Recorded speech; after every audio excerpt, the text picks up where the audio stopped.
Hello everyone, আসসালামু আলাইকুম। কেমন আছেন আপনারা সবাই? আশা করি নিশ্চয়ই ভালো আছেন। আমি আপনাদের দোয়ায় আলহামদুলিল্লাহ ভালো আছি। আজকে চলে আসছি একটা পিঠা রেসিপি নিয়ে। শীত মানেই তো পিঠাপুলির আয়োজন। তো প্রথমে গুড় নিয়ে নিছি, একটু পানি দিয়ে একটা শিরা বানিয়ে নিব। গুড়টা যখন গলে যাবে তারপরে ওটার ভিতরে নারিকেল দেব। এখানে নিয়েছি সাদা তিল। তিলটাকে আমি একটা তাওয়ায় ভেজে নিব। আর এই যে ফ্রেশ কোরানো নারিকেল, ওটা আমি এই গুড়ের ভিতরে দিয়ে একটা শুকনো পুর বানিয়ে নিব, তিল ছিটিয়ে দিয়ে।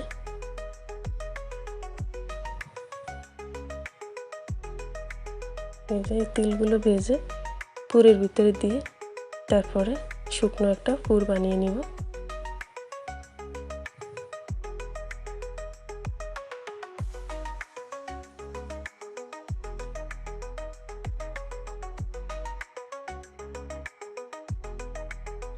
এবার নিয়ে নেব সুজি। এই তো সুজিগুলো ঢেলে নিছি।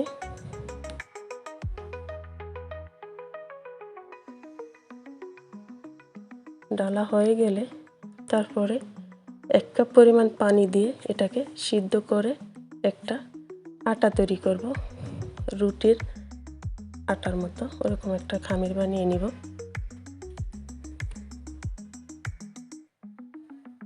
এই তো বানানো হয়ে গেল। তারপরে এরকম হাতে একটু তেল লাগিয়ে তারপরে এরকম ছোট ছোট বলের মতো এরকম করে ডো বানিয়ে তারপরে এটার ভিতরে পুরগুলো দিয়ে গোল একটা বলের মতো করে একটা পিঠা বানিয়ে নিব।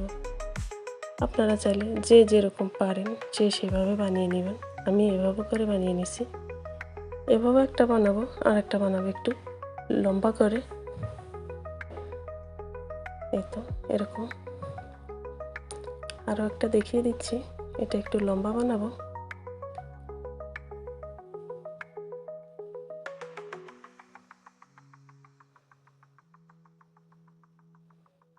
এই তো এরকম করে বানিয়ে তারপরে রাইস কুকারে যে একটা ছিদ্রযুক্ত একটা ডালা আছে ওটার ভিতরে বাফিয়ে নেব।